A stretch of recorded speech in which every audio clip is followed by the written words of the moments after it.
ಓಂ ಶಾಂತಿ. ಶಿವ ತಂದೆಯ ಮಧುರ ಮಹಾವಾಕ್ಯ. ಮುರುಳಿಯ ದಿನಾಂಕ 8/3/2024.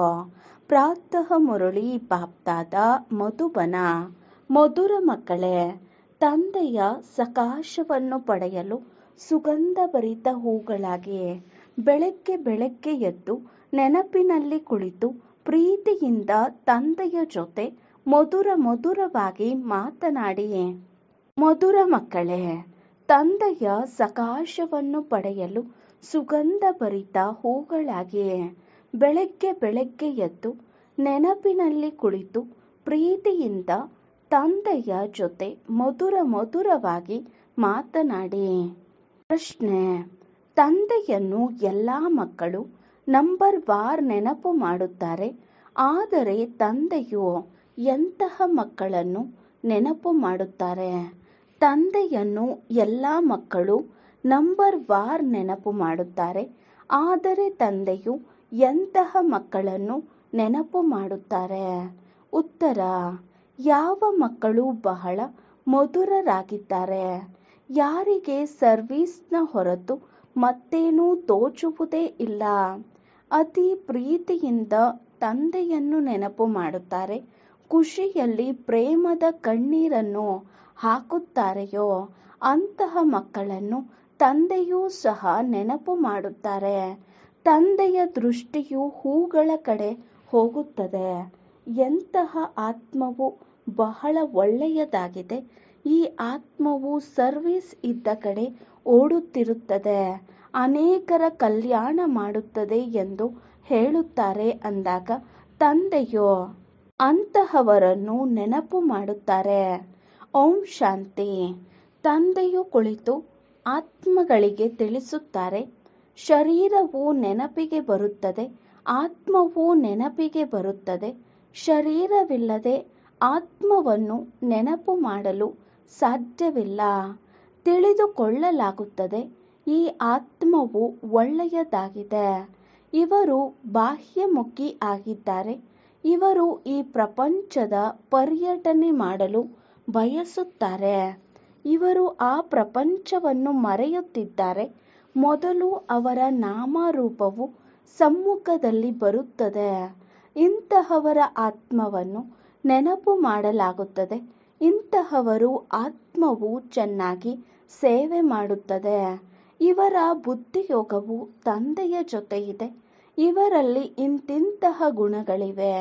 ಮೊದಲು ಶರೀರದ ನೆನಪು ಬರುತ್ತದೆ, ನಂತರ ಆತ್ಮವು ನೆನಪಿಗೆ ಬರುತ್ತದೆ. ಮೊದಲು ಶರೀರದ ನೆನಪೇ ಬರುತ್ತದೆ. ಇಷ್ಟು ದೊಡ್ಡ ಶರೀರಕ್ಕೆ ಮಹಿಮೆ ಮಾಡಲಾಗುವುದಿಲ್ಲ. ಆತ್ಮವು ಮಹಿಮೆಯನ್ನೇ ಮಾಡುತ್ತಾರೆ.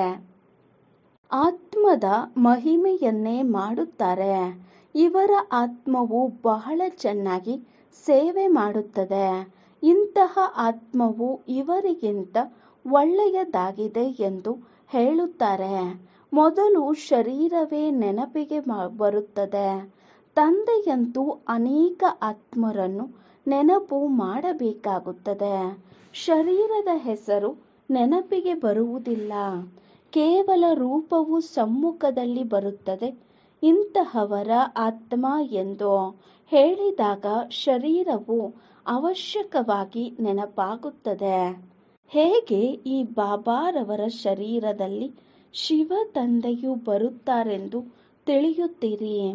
ತಂದೆಯು ಇವರ ಶರೀರದಲ್ಲಿದ್ದಾರೆ ಎಂದು ತಿಳಿದಿದೆ. ಅಂದ ಮೇಲೆ ಶರೀರವು ಅವಶ್ಯಕವಾಗಿ ನೆನಪಾಗುತ್ತದೆ.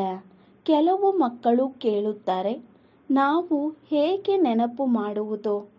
ಶಿವ ತಂದೆಯನ್ನು ಬ್ರಹ್ಮಾರವರ ತನುವಿನಲ್ಲಿ ನೆನಪು ಮಾಡುವುದೇ ಅಥವಾ ಪರಮಧಾಮದಲ್ಲಿ ನೆನಪು ಮಾಡುವುದೇ? ಅನೇಕರಿಗೆ ಈ ಪ್ರಶ್ನೆಯು ಉದ್ಭವಿಸುತ್ತದೆ. ಇದಕ್ಕೆ ತಂದೆಯು ತಿಳಿಸುತ್ತಾರೆ, ಶರೀರವು ಅವಶ್ಯಕವಾಗಿ ನೆನಪಿಗೆ ಬರುತ್ತದೆ, ಆದರೆ ಆತ್ಮವನ್ನೇ ನೆನಪು ಮಾಡಬೇಕು. ಮೊದಲು ಶರೀರ, ನಂತರ ಆತ್ಮ. ತಂದೆಯು ಇವರ ಶರೀರದಲ್ಲಿ ಕುಳಿತಿದ್ದಾರೆ ಅಂದ ಮೇಲೆ ಶರೀರವು ಅವಶ್ಯಕವಾಗಿ ನೆನಪಿಗೆ ಬರುತ್ತದೆ. ಇಂತಹ ಶರೀರದ ಆತ್ಮದಲ್ಲಿ ಈ ಗುಣಗಳಿವೆ ಎಂದು ಹೇಳುತ್ತಾರೆ. ನನ್ನನ್ನು ಯಾರು ನೆನಪು ಮಾಡುತ್ತಾರೆ? ಯಾರಲ್ಲಿ ಬಹಳ ಗುಣಗಳಿವೆ?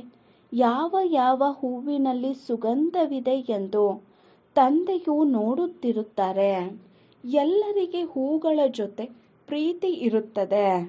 ಹೂಗುಚ್ಛವನ್ನು ಮಾಡುತ್ತಾರೆ.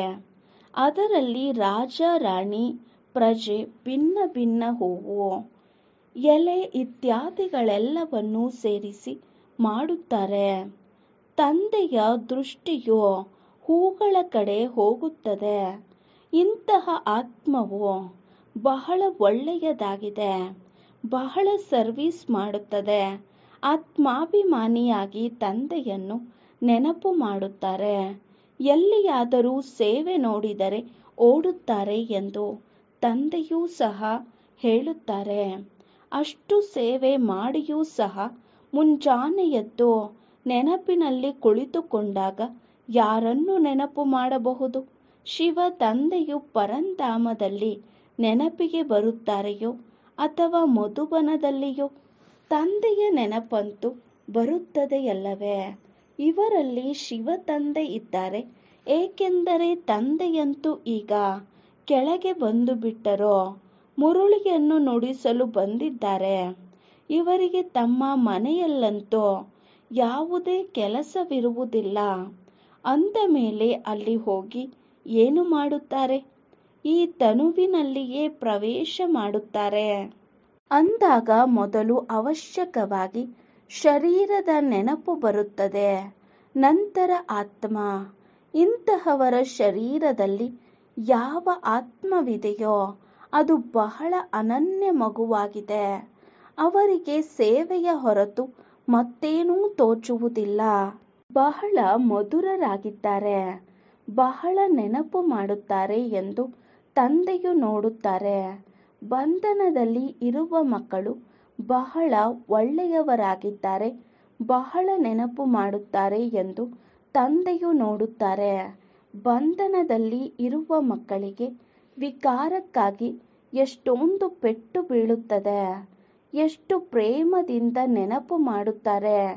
ಯಾವಾಗ ಬಹಳ ನೆನಪು ಮಾಡುತ್ತಾರೆಯೋ ಆಗ ಖುಷಿಯಲ್ಲಿ ಪ್ರೇಮದ ಕಣ್ಣೀರು ಬಂದು ಬಿಡುತ್ತದೆ.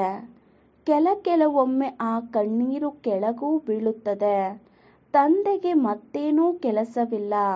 ಎಲ್ಲರನ್ನೂ ನೆನಪು ಮಾಡುತ್ತಾರೆ. ಅನೇಕ ಮಕ್ಕಳು ನೆನಪಾಗುತ್ತಾರೆ. ಇಂತಹವರ ಆತ್ಮದಲ್ಲಿ ಶಕ್ತಿ ಇಲ್ಲ. ತಂದೆಯನ್ನು ನೆನಪು ಮಾಡುವುದಿಲ್ಲ. ಯಾರಿಗೂ ಸುಖ ಕೊಡುವುದಿಲ್ಲ. ಇವರು ತಮ್ಮ ಕಲ್ಯಾಣವನ್ನೇ ಮಾಡಿಕೊಳ್ಳುವುದಿಲ್ಲ ಎಂದು ತಂದೆಯು ಇದನ್ನೇ ಪರಿಶೀಲನೆ ಮಾಡುತ್ತಿರುತ್ತಾರೆ. ನೆನಪು ಮಾಡುವುದು ಎಂದರೆ ಸಕಾಶ ಕೊಡುವುದು. ಆತ್ಮದ ಸಂಬಂಧವು ಪರಮಾತ್ಮನ ಜೊತೆ ಇರುತ್ತದೆಯಲ್ಲವೇ? ಇಂತಹ ದಿನವೂ ಬರುತ್ತದೆ ಯಾವಾಗ ಮಕ್ಕಳು ಬಹಳ ಯೋಗದಲ್ಲಿರುತ್ತಾರೆ. ಇವರೂ ಸಹ ಯಾರನ್ನೇ ನೆನಪು ಮಾಡುತ್ತಾರೆಂದರೆ ತಕ್ಷಣ ಸಾಕ್ಷಾತ್ಕಾರವಾಗುತ್ತದೆ. ಆತ್ಮವು ಚಿಕ್ಕ ಬಿಂದುವಾಗಿದೆ. ಒಂದು ವೇಳೆ ಅದರ ಸಾಕ್ಷಾತ್ಕಾರವಾದರೂ ಸಹ ಅದನ್ನು ಯಾರೂ ಅರಿತುಕೊಳ್ಳುವುದಿಲ್ಲ. ಶರೀರವೇ ನೆನಪಿಗೆ ಬರುತ್ತದೆ. ಆತ್ಮವು ಸೂಕ್ಷ್ಮವಾಗಿದೆ. ಆದರೆ ನೆನಪು ಮಾಡುವುದರಿಂದ ಪಾವನವಾಗುತ್ತಾ ಹೋಗುತ್ತದೆ. ಹೂದೋಟದಲ್ಲಿ ಅನೇಕ ಪ್ರಕಾರದ ಹೂಗಳಿರುತ್ತವೆ. ತಂದೆಯು ನೋಡುತ್ತಾರೆ, ಇವು ಬಹಳ ಸುಗಂಧಭರಿತ ಹೂಗಳಾಗಿವೆ. ಇವು ಇಷ್ಟೊಂದು ಇಲ್ಲ. ಅಂದ ಮೇಲೆ ಪದವಿಯು ಕಡಿಮೆಯಾಗುತ್ತದೆ. ತಂದೆಗೆ ಯಾರು ಸಹಯೋಗಿಗಳಾಗುತ್ತಾರೆಯೋ ಅವರೇ ಶ್ರೇಷ್ಠ ಪದವಿಯನ್ನು ಪಡೆಯುತ್ತಾರೆ. ಅವರು ತಂದೆಯನ್ನು ನೆನಪು ಮಾಡುತ್ತಿರುತ್ತಾರೆ. ಬ್ರಾಹ್ಮಣರಿಂದ ವರ್ಗಾವಣೆಯಾಗಿ ದೇವತೆಗಳಾಗುತ್ತಾರೆ. ಇವರು ದೈವಿ ಹೂಗಳಾಗಿದ್ದಾರೆಯೇ ಅಥವಾ ಆಸುರಿ ಹೂಗಳಾಗಿದ್ದಾರೆಯೇ ಎಂಬ ವರ್ಣನೆಯನ್ನು ಸಂಗಮದಲ್ಲಿಯೇ ಮಾಡಲು ಸಾಧ್ಯ. ಹೂಗಳಂತೂ ಎಲ್ಲರೂ ಆಗಿದ್ದಾರೆ. ಆದರೆ ಇದರಲ್ಲಿ ಅನೇಕ ಪ್ರಕಾರವಿದೆ. ತಂದೆಯೂ ನೆನಪು ಮಾಡುತ್ತಿರುತ್ತಾರೆ. ಶಿಕ್ಷಕರು ತಮ್ಮ ವಿದ್ಯಾರ್ಥಿಯನ್ನು ನೆನಪು ಮಾಡುತ್ತಾರಲ್ಲವೇ? ಇವರು ಕಡಿಮೆ ಓದುತ್ತಾರೆ ಎಂದು ಮನಸ್ಸಿನಲ್ಲಿ ತಿಳಿಯುತ್ತಾರೆ. ಹಾಗೆಯೇ ಇವರು ತಂದೆಯೂ ಆಗಿದ್ದಾರೆ, ಶಿಕ್ಷಕನೂ ಆಗಿದ್ದಾರೆ. ತಂದೆಯಂತೂ ಆಗಿಯೇ ಇದ್ದಾರೆ. ಆದರೆ ಶಿಕ್ಷಕರ ಪಾತ್ರವು ಹೆಚ್ಚಾಗಿ ನಡೆಯುತ್ತದೆ. ಶಿಕ್ಷಕರು ಪ್ರತಿನಿತ್ಯವೂ ಓದಿಸಬೇಕಾಗುತ್ತದೆ. ಈ ವಿದ್ಯೆಯ ಶಕ್ತಿಯಿಂದಲೇ ಅಂತಹ ಪದವಿಯನ್ನು ಪಡೆಯುತ್ತೀರಿ. ಮುಂಜಾನೆಯ ಸಮಯದಲ್ಲಿ ನೀವೆಲ್ಲ ಸಹೋದರರು ತಂದೆಯ ನೆನಪಿನಲ್ಲಿ ಕುಳಿತುಕೊಳ್ಳುತ್ತೀರಿ. ಅದು ನೆನಪಿನ ಸಬ್ಜೆಕ್ಟ್ ಆಗಿದೆ. ನಂತರ ಮುರುಳಿಯು ನಡೆಯುತ್ತದೆ. ಇದು ವಿದ್ಯೆಯ ಸಬ್ಜೆಕ್ಟ್ ಆಗಿದೆ. ಮುಖ್ಯವಾದದ್ದು ಯೋಗ ಮತ್ತು ವಿದ್ಯಾಭ್ಯಾಸವಾಗಿದೆ. ಅದಕ್ಕೆ ಜ್ಞಾನ ಮತ್ತು ವಿಜ್ಞಾನವೆಂದು ಹೇಳಲಾಗುತ್ತದೆ. ಇದು ಜ್ಞಾನ ಮತ್ತು ವಿಜ್ಞಾನ ಭವನವಾಗಿದೆ. ಇಲ್ಲಿ ತಂದೆಯು ಬಂದು ಕಲಿಸಿಕೊಡುತ್ತಾರೆ. ಜ್ಞಾನದಿಂದ ಇಡೀ ಸೃಷ್ಟಿಯ ಜ್ಞಾನವು ಸಿಕ್ಕಿಬಿಡುತ್ತದೆ. ವಿಜ್ಞಾನವೆಂದರೆ ನೀವು ಯೋಗದಲ್ಲಿರುತ್ತೀರಿ, ಆದ್ದರಿಂದ ಪಾವನರಾಗಿ ಬಿಡುತ್ತೀರಿ. ನಿಮಗೆ ಇದರ ಅರ್ಥವು ತಿಳಿದಿದೆ. ತಂದೆಯು ಸದಾ ಮಕ್ಕಳನ್ನು ನೋಡುತ್ತಿರುತ್ತಾರೆ. ಆತ್ಮಾಭಿಮಾನಿಗಳು ಆಗುವುದರಿಂದಲೇ ಭೂತಗಳು ಬಿಟ್ಟು ಹೋಗುತ್ತವೆ. ಎಲ್ಲರ ಭೂತಗಳು ಬೇಗನೆ ಬಿಟ್ಟು ಹೋಗುತ್ತವೆ ಎಂದು ಹೇಳಲು ಸಾಧ್ಯವಿಲ್ಲ. ಲೆಕ್ಕಾಚಾರವು ಯಾವಾಗ ಸಮಾಪ್ತಿಯಾಗುವುದೋ ನಂತರ ನಡವಳಿಕೆಯ ಅನುಸಾರವೇ ಪದವಿಯನ್ನು ಪಡೆಯುತ್ತಾರೆ. ಇನ್ನೊಂದು ತರಗತಿಗೆ ವರ್ಗಾವಣೆಯಾಗುತ್ತಾರೆ. ಈ ಪ್ರಪಂಚದ ವರ್ಗಾವಣೆಯು ಕೆಳಗೆ ಹೋಗುತ್ತಿದೆ ಮತ್ತು ನಿಮ್ಮದು ಮೇಲೇರುತ್ತಿದೆ. ಎಷ್ಟೊಂದು ಅಂತರವಿದೆ. ಅವರು ಕಲಿಯುಗಿ ಏಣಿಯನ್ನು ಇಳಿಯುತ್ತಾ ಹೋಗುತ್ತಾರೆ ಮತ್ತು ನೀವು ಪುರುಷೋತ್ತಮ ಸಂಗಮಯುಗಿ ಬ್ರಾಹ್ಮಣರು ಏಣಿಯನ್ನು ಹತ್ತುತ್ತಾ ಹೋಗುತ್ತೀರಿ. ಪ್ರಪಂಚವಂತೂ ಇದೇ ಆಗಿದೆ. ಆದರೆ ಇದು ಕೇವಲ ಬುದ್ಧಿಯ ಕೆಲಸವಾಗಿದೆ. ನಾವು ಸಂಗಮ ಯುಗಿಗಳಾಗಿದ್ದೇವೆ ಎಂದು ನೀವು ಹೇಳುತ್ತೀರಿ. ಪುರುಷೋತ್ತಮರನ್ನಾಗಿ ಮಾಡಲು ತಂದೆಯೇ ಬರಬೇಕಾಗುತ್ತದೆ. ಈಗ ನಿಮಗಾಗಿ ಈ ಪುರುಷೋತ್ತಮ ಸಂಗಮ ಯುಗವಾಗಿದೆ.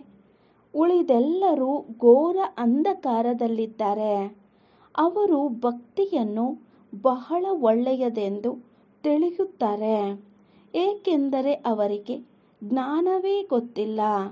ನಿಮಗೀಗ ಜ್ಞಾನವು ಸಿಕ್ಕಿದೆ, ಆದ್ದರಿಂದ ನೀವು ಅರಿತುಕೊಳ್ಳುತ್ತೀರಿ. ಜ್ಞಾನದ ಒಂದು ಚಿಟಿಕೆಯಿಂದ ಅರ್ಧ ಕಲ್ಪಕ್ಕಾಗಿ ನಾವು ಮೇಲೇರುತ್ತೇವೆ. ಮತ್ತೆ ಅಲ್ಲಿ ಜ್ಞಾನದ ಮಾತು ಇರುವುದಿಲ್ಲ. ಇವೆಲ್ಲ ಮಾತುಗಳನ್ನು ಮಹಾರಥಿ ಮಕ್ಕಳೇ ಧಾರಣೆ ಮಾಡಿ ಅನ್ಯರಿಗೆ ತಿಳಿಸುತ್ತಿರುತ್ತಾರೆ. ಉಳಿದವರು ಇಲ್ಲಿಂದ ಹೊರಗೆ ಹೋದರೆ ಎಲ್ಲವೂ ಸಮಾಪ್ತಿಯಾಗುತ್ತದೆ. ಕರ್ಮ ಅಕರ್ಮ ವಿಕರ್ಮದ ರಹಸ್ಯವನ್ನು ಭಗವಂತನೇ ತಿಳಿಸುತ್ತಾರೆ. ಇದು ಕಲ್ಪದ ಸಂಗಮ ಯುಗವಾಗಿದೆ. ಈಗ ಹಳೆಯ ಪ್ರಪಂಚವು ಸಮಾಪ್ತಿಯಾಗಿ ಹೊಸ ಪ್ರಪಂಚವು ಸ್ಥಾಪನೆಯಾಗಲಿದೆ. ವಿನಾಶವೂ ಸಹ ಸಮ್ಮುಖದಲ್ಲಿ ನಿಂತಿದೆ. ನೀವು ಸಂಗಮ ಯುಗದಲ್ಲಿ ನಿಂತಿದ್ದೀರಿ ಮತ್ತು ಮನುಷ್ಯರಿಗೆ ಈಗ ಕಲಿಯುಗವು ನಡೆಯುತ್ತಿದೆ. ಎಷ್ಟು ಘೋರ ಅಂಧಕಾರವಿದೆ. ಕೆಳಗೆ ಇಳಿಯುತ್ತಲೇ ಇರುತ್ತಾರೆ. ಕೆಲವರಂತೂ ಅನ್ಯರನ್ನು ಬೀಳಿಸಲು ನಿಮಿತ್ತರೂ ಆಗುತ್ತಾರೆ. ಅವರೇ ರಾವಣನಾಗಿದ್ದಾರೆ. ವಾಸ್ತವದಲ್ಲಿ ಈ ಸಭೆಯಲ್ಲಿ ಪತಿತರು ಕುಳಿತುಕೊಳ್ಳಲು ಸಾಧ್ಯವಿಲ್ಲ. ಪತಿತರು ವಾಯುಮಂಡಲವನ್ನು ಹಾಳು ಮಾಡುತ್ತಾರೆ. ಒಂದು ವೇಳೆ ಯಾರಾದರೂ ಮುಚ್ಚಿಟ್ಟುಕೊಂಡು ಕುಳಿತುಕೊಂಡರೆ ಅವರಿಗೆ ಏಟು ಬೀಳುತ್ತದೆ. ಒಮ್ಮೆಲೆ ಬಿದ್ದು ಹೋಗುತ್ತಾರೆ. ಈಶ್ವರೀಯ ಸಭೆಯಲ್ಲಿ ದೈತ್ಯರು ಬಂದು ಕುಳಿತುಕೊಂಡರೆ ತಕ್ಷಣ ತಿಳಿಯುತ್ತದೆ. ಕಲ್ಲು ಬುದ್ಧಿಯವರಂತೂ ಆಗಿಯೇ ಇದ್ದಾರೆ. ಆದರೆ ಇನ್ನೂ ಕಲ್ಲು ಬುದ್ಧಿಯವರಾಗಿ ಬಿಡುತ್ತಾರೆ. 100ಕ್ಕೆ 100ರಷ್ಟು ಶಿಕ್ಷೆಯಾಗುತ್ತದೆ. ಇನ್ನೂ ತಮ್ಮನ್ನು ನಷ್ಟಗೊಳಿಸಿಕೊಳ್ಳುತ್ತಾರೆ. ಇವರಿಗೆ ತಿಳಿಯುತ್ತದೆಯೇ ಎಂದು ನೋಡೋಣ ಎಂದುಕೊಳ್ಳುತ್ತಾರೆ. ನಮಗೇನಾಗಬೇಕೋ, ಏನು ಮಾಡುವರೋ ಅದನ್ನು ಪಡೆಯುವರೋ. ನಾವು ಅದನ್ನು ತಿಳಿಯುವ ಅವಶ್ಯಕತೆ ಇಲ್ಲ. ತಂದೆಯೊಂದಿಗೆ ಸದಾ ಸತ್ಯವಾಗಿರಬೇಕು. ಸತ್ಯದೊಂದಿಗೆ ನರ್ತಿಸಿ. ಸತ್ಯವಾಗಿದ್ದರೆ ನಮ್ಮ ರಾಜಧಾನಿಯು ನರ್ತನ ಮಾಡುತ್ತಾರೆ. ನಮ್ಮ ರಾಜಧಾನಿಯಲ್ಲಿಯೂ ನರ್ತನ ಮಾಡುತ್ತಾರೆ. ತಂದೆಯೇ ಸತ್ಯವಾಗಿದ್ದಾರೆ ಅಂದ ಮೇಲೆ ಮಕ್ಕಳು ಸಹ ಸತ್ಯವಂತರಾಗಬೇಕು. ಶಿವ ತಂದೆಯು ಎಲ್ಲಿದ್ದಾರೆ ಎಂದು ಬಾಬಾರವರು ಕೇಳುತ್ತಾರೆ. ಆಗ ಇವರಲ್ಲಿ ಇದ್ದಾರೆ ಎಂದು ಹೇಳುತ್ತಾರೆ. ಅಂದರೆ ಪರಮಧಾಮವನ್ನು ಬಿಟ್ಟು ದೂರ ದೇಶದಲ್ಲಿ ಇರುವವರು ಪರದೇಶದಲ್ಲಿ ಬಂದರು. ಅವರು ಬಹಳ ಸೇವೆ ಮಾಡಬೇಕಾಗಿದೆ. ತಂದೆಯು ತಿಳಿಸುತ್ತಾರೆ, ಮಕ್ಕಳೇ, ನಾನು ಇಲ್ಲಿ ಹಗಲು ರಾತ್ರಿ ಸೇವೆ ಮಾಡಬೇಕಾಗುತ್ತದೆ. ಸಂದೇಶಿಯವರಿಗೆ ಭಕ್ತರಿಗೆ ಸಾಕ್ಷಾತ್ಕಾರ ಮಾಡಿಸಬೇಕಾಗುತ್ತದೆ. ಇಲ್ಲಿಯೇ ಸೇವೆ ಇರುತ್ತದೆ. ಪರಮಧಾಮದಲ್ಲಿ ಯಾವುದೇ ಸೇವೆ ಇರುವುದಿಲ್ಲ. ಸೇವೆ ಇಲ್ಲದೆ ತಂದೆಗೆ ಸುಖ ಎನಿಸುವುದೇ ಇಲ್ಲ. ಇಡೀ ಪ್ರಪಂಚದ ಸೇವೆ ಮಾಡಬೇಕಾಗಿದೆ. ತಂದೆಯೇ ಬನ್ನಿ ಎಂದು ಎಲ್ಲರೂ ಕರೆಯುತ್ತಾರೆ. ಆದ್ದರಿಂದ ತಂದೆಯು ತಿಳಿಸುತ್ತಾರೆ, ನಾನು ಈ ರಥದಲ್ಲಿ ಬರುತ್ತೇನೆ. ಇದಕ್ಕೆ ಬದಲಾಗಿ ಅವರು ಕುದುರೆ ಗಾಡಿಯನ್ನು ತೋರಿಸಿದ್ದಾರೆ. ಆದರೆ ಕುದುರೆ ಗಾಡಿಯಲ್ಲಿ ಕೃಷ್ಣನು ಹೇಗೆ ಕುಳಿತುಕೊಳ್ಳುತ್ತಾನೆ? ಕುದುರೆಯ ಗಾಡಿಯಲ್ಲಿ ಕುಳಿತುಕೊಳ್ಳಲು ಯಾವುದೇ ಆಸೆ ಇರುವುದಿಲ್ಲ. ದೇಹಿ ಅಭಿಮಾನಿ ಮತ್ತು ದೇಹಾಭಿಮಾನಿಯಾಗುವ ಮಾತು ಸಂಗಮ ಯುಗದಲ್ಲಿಯೇ ನಡೆಯುತ್ತದೆ ಮತ್ತು ತಂದೆಯ ಹೊರತು ಈ ಮಾತನ್ನು ಇನ್ಯಾರೂ ತಿಳಿಸಲು ಸಾಧ್ಯವಿಲ್ಲ. ನೀವು ಈಗ ತಿಳಿದಿದ್ದೀರಿ, ಮೊದಲು ತಿಳಿದಿರಲಿಲ್ಲ. ಯಾವುದಾದರೂ ಗುರು ತಿಳಿಸಿದರೇನೋ? ಗುರುಗಳನ್ನಂತೂ ಎಷ್ಟೊಂದು ಜನರನ್ನು ಮಾಡಿಕೊಂಡಿರಿ, ಯಾರೂ ನಿಮಗೆ ಕಲಿಸಲಿಲ್ಲ. ಎಷ್ಟೊಂದು ಜನರು ಗುರುಗಳನ್ನು ಮಾಡಿಕೊಳ್ಳುತ್ತಾರೆ. ಯಾರಿಂದಲಾದರೂ ಶಾಂತಿಯ ಮಾರ್ಗ ಸಿಗುತ್ತದೆ ಎಂದು ತಿಳಿಯುತ್ತಾರೆ. ತಂದೆಯು ತಿಳಿಸುತ್ತಾರೆ, ಶಾಂತಿಯ ಸಾಗರನಂತೂ ಒಬ್ಬ ತಂದೆಯೇ ಆಗಿದ್ದಾರೆ. ಅವರು ಜೊತೆ ಕರೆದುಕೊಂಡು ಹೋಗುತ್ತಾರೆ. ಸುಖಧಾಮ ಶಾಂತಿಧಾಮದ ಬಗ್ಗೆ ಯಾರಿಗೂ ಗೊತ್ತೇ ಇಲ್ಲ. ಕಲಿಯುಗದಲ್ಲಿ ಶುದ್ಧ ವರ್ಣವಿದೆ. ಪುರುಷೋತ್ತಮ ಸಂಗಮ ಯುಗದಲ್ಲಿ ಬ್ರಾಹ್ಮಣ ವರ್ಣವಿದೆ. ಈ ವರ್ಣಗಳು ಸಹ ನಿಮ್ಮ ಹೊರತು ಯಾರೂ ತಿಳಿದಿಲ್ಲ. ಇಲ್ಲಿ ಕೇಳುತ್ತಾರೆ, ಮತ್ತೆ ಹೊರಗೆ ಹೋದಾಗ ಎಲ್ಲವನ್ನೂ ಮರೆತು ಹೋಗುತ್ತಾರೆ. ಧಾರಣೆ ಆಗುವುದಿಲ್ಲ. ಆದ್ದರಿಂದ ತಂದೆಯು ತಿಳಿಸುತ್ತಾರೆ, ಎಲ್ಲಿಯೇ ಹೋಗುತ್ತೀರೆಂದರೆ ನಿಮ್ಮ ಬಳಿ ಬ್ಯಾಡ್ಜ್ ಇರಲಿ. ಇದರಲ್ಲಿ ಸಂಕೋಚದ ಮಾತಿಲ್ಲ. ಇದನ್ನು ತಂದೆಯು ಕಲ್ಯಾಣಕ್ಕಾಗಿಯೇ ಮಾಡಿಸಿದ್ದಾರೆ. ಯಾರಿಗೆ ತಿಳಿಸಿ ಇದನ್ನು ಕೊಡುತ್ತೀರೆಂದರೆ ಅವರಲ್ಲಿ ಯಾರಾದರೂ ಬುದ್ಧಿವಂತರಿದ್ದರೆ ಇದಕ್ಕಾಗಿ ತಮಗೆ ಖರ್ಚು ಆಗಿರಬೇಕು ಎಂದು ಹೇಳುತ್ತಾರೆ. ಆಗ ತಿಳಿಸಿ, ಖರ್ಚಂತೂ ಆಗುತ್ತದೆ. ಇದು ಬಡವರಿಗಾಗಿ ಉಚಿತವಾಗಿದೆ. ಇದನ್ನು ಧಾರಣೆ ಮಾಡಿದರೆ ಶ್ರೇಷ್ಠ ಪದವಿಯನ್ನು ಪಡೆಯಬಹುದು. ಬಡವರ ಬಳಿ ಹಣವೇ ಇಲ್ಲವೆಂದರೆ ಏನು ಮಾಡುತ್ತಾರೆ? ಕೆಲವರ ಬಳಿ ಹಣವಿರುತ್ತದೆ, ಆದರೆ ಜಿಪುಣರಾಗಿರುತ್ತಾರೆ. ಬ್ರಹ್ಮ ತಂದೆಯು ಎಲ್ಲವನ್ನು ನಿಜ ಜೀವನದಲ್ಲಿ ಮಾಡಿ ತೋರಿಸಿದರು. ತಾವೇ ಎಲ್ಲವನ್ನು ಸಂಭಾಲನೆ ಮಾಡಿ ಎಂದು ಮಾತೆಯರಿಗೆ ಎಲ್ಲವನ್ನು ಅರ್ಪಣೆ ಮಾಡಿಬಿಟ್ಟರು. ಏಕೆಂದರೆ ಅಂತ್ಯದಲ್ಲಿ ಏನೂ ಸಹ ನೆನಪಿಗೆ ಬರಬಾರದೆಂದು ಈ ಜ್ಞಾನ ಸಿಕ್ಕಿದೆ. ತಾವೇ ಎಲ್ಲವನ್ನೂ ಸಂಪಾಲನೆ ಮಾಡಿ ಎಂದು ಬ್ರಹ್ಮ ತಂದೆಯವರು ನಿಜ ಜೀವನದಲ್ಲಿ ಮಾಡಿ ತೋರಿಸಿದರು. ಮಾತೆಯರಿಗೆ ಎಲ್ಲವನ್ನೂ ಅರ್ಪಣೆ ಮಾಡಿಬಿಟ್ಟರು. ಏಕೆಂದರೆ ಅಂತ್ಯದಲ್ಲಿ ಏನೂ ಸಹ ನೆನಪಿಗೆ ಬರಬಾರದೆಂದು ಈ ಜ್ಞಾನ ಸಿಕ್ಕಿದೆ. ಅಂತ್ಯಕಾಲದಲ್ಲಿ ಯಾರೂ ಸ್ತ್ರೀಯನ್ನು ನೆನಪು ಮಾಡಿದರೆ ಅದೇ ರೀತಿ ಜನ್ಮವನ್ನು ಪಡೆಯುತ್ತಾರೆ ಎಂಬ ಮಾತಿದೆ. ದೊಡ್ಡ ದೊಡ್ಡ ಮನೆ ಮುಂತಾದವುಗಳಿದ್ದರೆ ಅವಶ್ಯಕವಾಗಿ ನೆನಪಿಗೆ ಬರುತ್ತದೆ. ಆದರೆ ಸ್ವಲ್ಪ ಜ್ಞಾನ ಕೇಳಿದರೂ ಸಹ ಪ್ರಜೆಗಳಲ್ಲಿ ಬರುತ್ತಾರೆ. ತಂದೆಯಂತೂ ಬಡವರ ಬಂಧುವಾಗಿದ್ದಾರೆ.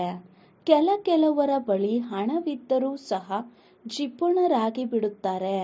ಶಿವ ತಂದೆಯು ಮೊದಲ ವಾರಸುದಾರ ಮಗನಾಗಿದ್ದಾರೆ ಎಂಬುದನ್ನು ತಿಳಿಯುವುದಿಲ್ಲ. ಭಕ್ತಿ ಮಾರ್ಗದಲ್ಲಿಯೂ ಸಹ ಭಗವಂತನನ್ನು ವಾರಸುದಾರನನ್ನಾಗಿ ಮಾಡಿಕೊಳ್ಳುತ್ತಾರೆ. ಈಶ್ವರಾರ್ಥವಾಗಿ ನೀಡುತ್ತಾರೆ. ಅಂದಾಗ ಭಗವಂತನಿಗೆ ಕೊಡಲು ಅವರೇನು ಕಂಗಾಲರಾಗಿದ್ದಾರೆಯೇ? ಈಶ್ವರನ ಹೆಸರಿನಲ್ಲಿ ಬಡವರಿಗೆ ದಾನ ಕೊಟ್ಟರೆ ಅದಕ್ಕೆ ಪ್ರತಿಯಾಗಿ ಈಶ್ವರನು ಕೊಡುತ್ತಾನೆ ಎಂದು ತಿಳಿಯುತ್ತಾರೆ. ಅದು ಇನ್ನೊಂದು ಜನ್ಮದಲ್ಲಂತೂ ಸಿಗುತ್ತದೆ. ದಾನ ಕೊಟ್ಟರೆ ಗ್ರಹಣವು ಬಿಡುತ್ತದೆ ಎಂದು ಹೇಳುತ್ತಾರೆ. ಬ್ರಹ್ಮ ತಂದೆಯು ತಿಳಿಯುತ್ತಾರೆ, ನಾನು ತಂದೆಗೆ ಎಲ್ಲವನ್ನೂ ಕೊಟ್ಟು ಬಿಟ್ಟೆನು. ಶರೀರ, ಮಿತ್ರ ಸಂಬಂಧಿ ಮುಂತಾದವರೆಲ್ಲರನ್ನೂ ತಂದೆಗೆ ಸಮರ್ಪಣೆ ಮಾಡಿಬಿಟ್ಟೆನು. ಬಾಬಾ ಇದೆಲ್ಲವೂ ತಮ್ಮದಾಗಿದೆ. ಈ ಸಮಯದಲ್ಲಿ ಇಡೀ ಪ್ರಪಂಚಕ್ಕೆ ಗ್ರಹಣ ಹಿಡಿದಿದೆ. ಅದು ಹೇಗೆ ಒಂದು ಸೆಕೆಂಡಿನಲ್ಲಿ ಬಿಟ್ಟು ಹೋಗುತ್ತದೆ. ಪತಿತರಿಂದ ಹೇಗೆ ಪಾವನರಾಗುತ್ತೇವೆ ಎಂಬುದನ್ನು ಈಗ ನೀವೇ ತಿಳಿದುಕೊಂಡಿದ್ದೀರಿ ಮತ್ತು ಅನ್ಯರಿಗೆ ತಿಳಿಸುತ್ತೀರಿ. ಆಂತರ್ಯದಲ್ಲಿ ತಿಳಿದುಕೊಂಡಿದ್ದೇವೆ, ಆದರೆ ಯಾರಿಗೂ ತಿಳಿಸಲು ಆಗುವುದಿಲ್ಲ ಎಂದು ಯಾರು ಹೇಳುತ್ತಾರೆಯೋ ಅವರು ಯಾವುದೇ ಕೆಲಸಕ್ಕೆ ಉಪಯೋಗವಾಗುವುದಿಲ್ಲ. ತಂದೆಯು ತಿಳಿಸುತ್ತಾರೆ, ದಾನ ಕೊಟ್ಟರೆ ಗ್ರಹಣ ಬಿಡುತ್ತದೆ. ನಾನು ನಿಮಗೆ ಅವಿನಾಶಿ ಜ್ಞಾನ ರತ್ನಗಳನ್ನು ಕೊಡುತ್ತೇನೆ. ಅವನ್ನು ಎಲ್ಲರಿಗೆ ಕೊಡುತ್ತಾ ಹೋಗಿ. ಆಗ ಭಾರತಕ್ಕೆ ಅಥವಾ ಇಡೀ ಪ್ರಪಂಚದ ಮೇಲೆ ಯಾವ ಗ್ರಹಣ ಕುಳಿತಿದೆಯೋ ಅದು ಇಳಿದು ಹೋಗುತ್ತದೆ. ಬೃಹಸ್ಪತಿಯ ದಶೆಯಾಗುತ್ತದೆ. ಎಲ್ಲದಕ್ಕಿಂತ ಒಳ್ಳೆಯದು ಬೃಹಸ್ಪತಿ ದಶೆಯಾಗಿದೆ. ಈಗ ನಿಮಗೆ ಗೊತ್ತಿದೆ, ಇಡೀ ಪ್ರಪಂಚ, ಅದರಲ್ಲಿಯೂ ವಿಶೇಷವಾಗಿ ಭಾರತಕ್ಕೆ ರಾಹುವಿನ ಗ್ರಹಣ ಹಿಡಿದಿದೆ. ಅದು ಹೇಗೆ ಬಿಡುತ್ತದೆ? ಇವರಂತೂ ತಂದೆಯಾಗಿದ್ದಾರಲ್ಲವೇ? ತಂದೆಯು ನಿಮ್ಮಿಂದ ಹಳೆಯದನ್ನು ತೆಗೆದುಕೊಂಡು ಹೊಸದನ್ನು ಕೊಡುತ್ತಾರೆ. ಇದಕ್ಕೆ ಬೃಹಸ್ಪತಿ ದಶೆ ಎಂದು ಹೇಳಲಾಗುತ್ತದೆ. ಮುಕ್ತಿಧಾಮದಲ್ಲಿ ಹೋಗುವವರಿಗೆ ಬೃಹಸ್ಪತಿ ದಶೆ ಎಂದು ಹೇಳುವುದಿಲ್ಲ. ಒಳ್ಳೆಯದು. ಮಧುರಾತಿ ಮಧುರ ಅಗಲಿ ಹೋಗಿ ಮರಳಿ ಸಿಕ್ಕಿರುವ ಮಕ್ಕಳ ಪ್ರತಿ ಮಾತಾ ಪಿತಾ ಬಾಪ್ದಾದಾರವರ ನೆನಪು, ಪ್ರೀತಿ ಹಾಗೂ ಸುಪ್ರಭಾತ. ಆತ್ಮಿಕ ಮಕ್ಕಳಿಗೆ ಆತ್ಮಿಕ ತಂದೆಯ ನಮಸ್ತೆ. ನಾವು ಆತ್ಮಿಕ ಮಕ್ಕಳ ಆತ್ಮಿಕ ತಂದೆಗೆ ನಮಸ್ತೆ ನಮಸ್ತೆ ನಮಸ್ತೆ. ಧಾರಣೆಗಾಗಿ ಮುಖ್ಯ ಸಾರ. ಫಸ್ಟ್ ಪಾಯಿಂಟ್, ಸದಾ ಖುಷಿಯಲ್ಲಿ ನರ್ತನ ಮಾಡಲು ಸತ್ಯ ತಂದೆಯೊಂದಿಗೆ ಸದಾ ಸತ್ಯವಾಗಿರಬೇಕು. ಏನನ್ನೂ ಮುಚ್ಚಿಡಬಾರದು. ಸೆಕೆಂಡ್ ಪಾಯಿಂಟ್, ತಂದೆಯ ಯಾವ ಅವಿನಾಶಿ ರತ್ನಗಳನ್ನು ಕೊಡುತ್ತಾರೆಯೋ ಅದನ್ನು ಎಲ್ಲರಿಗೆ ಹಂಚಬೇಕಾಗಿದೆ. ಜೊತೆಗೆ ಶಿವ ತಂದೆಯನ್ನು ತಮ್ಮ ವಾರಸುದಾರರನ್ನಾಗಿ ಮಾಡಿಕೊಂಡು ಎಲ್ಲವನ್ನೂ ಸಫಲ ಮಾಡಬೇಕಾಗಿದೆ. ಇದರಲ್ಲಿ ಜಿಪುಣರಾಗಬಾರದು. ವರದಾನ: ಬಿಂದು ಮತ್ತು ಹನಿಯ ಮಹತ್ವವನ್ನು ತಿಳಿದು ತಮ್ಮ ಶ್ರೇಷ್ಠ ಸ್ಥಿತಿಯನ್ನು ಮಾಡಿಕೊಳ್ಳುವವರೇ ಸಿದ್ಧಿ ಸ್ವರೂಪರಾಗಿಯೇ. ಬಿಂದು ಮತ್ತು ಹನಿಯ ಮಹತ್ವವನ್ನು ತಿಳಿದು ತಮ್ಮ ಶ್ರೇಷ್ಠ ಸ್ಥಿತಿಯನ್ನು ಮಾಡಿಕೊಳ್ಳುವವರೇ ಸಿದ್ಧಿ ಸ್ವರೂಪರಾಗಿಯೇ. ವಿವರಣೆ: ಶಿವ ಪರಮಾತ್ಮನ ಪೂಜೆಯಲ್ಲಿ ಒಂದು ಬಿಂದುವಿನ ವಿಶೇಷತೆ ಇದೆ, ಇನ್ನೊಂದು ಹನಿಯ ವಿಶೇಷತೆ ಇದೆ. ಎಲ್ಲರದು ತಮ್ಮ ಮಹತ್ವವಿದೆ. ಆತ್ಮ ಪರಮಾತ್ಮ ಮತ್ತು ಪ್ರಕೃತಿಯ ಈ ಆಟ ಅರ್ಥಾತ್ ಡ್ರಾಮಾ ಮೂರರ ಜ್ಞಾನ ಪ್ರತ್ಯಕ್ಷ ಜೀವನದಲ್ಲಿ ಬಿಂದುವೇ ಅನುಭವವಾಗುತ್ತದೆ ಮತ್ತು ಹನಿಯಾಗಿದೆ. ಶುದ್ಧ ಸಂಕಲ್ಪಗಳ ಸ್ಮೃತಿ ಯಾವುದರಿಂದ ಮಿಲನದ ಸಿದ್ಧಿಯ ಅನುಭವವಾಗುತ್ತದೆ. ಆತ್ಮಿಕ ವಾರ್ತಾಲಾಪದಲ್ಲಿ ಪ್ರಾಪ್ತಿಗಳ ಶೀತಲ ಹನಿಗಳು ತಂದೆಯ ಮೇಲೆ ಹಾಕುತ್ತೀರಿ. ಇದರಿಂದಲೇ ಶ್ರೇಷ್ಠ ಸ್ಥಿತಿಯಾಗಿ ಬಿಡುತ್ತದೆ. ಇದರ ನೆನಪಾರ್ಥ ಭಕ್ತಿಯಲ್ಲಿಯೂ ನಡೆದು ಬರುತ್ತದೆ.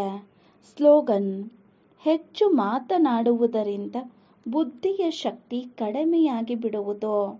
ಆದ್ದರಿಂದ ಸ್ವಲ್ಪವೇ ಆದರೂ ಮಧುರವಾಗಿ ಮಾತನಾಡಿ. ಹೆಚ್ಚು ಮಾತನಾಡುವುದರಿಂದ ಬುದ್ಧಿಯ ಶಕ್ತಿ ಕಡಿಮೆಯಾಗಿ ಬಿಡುವುದು.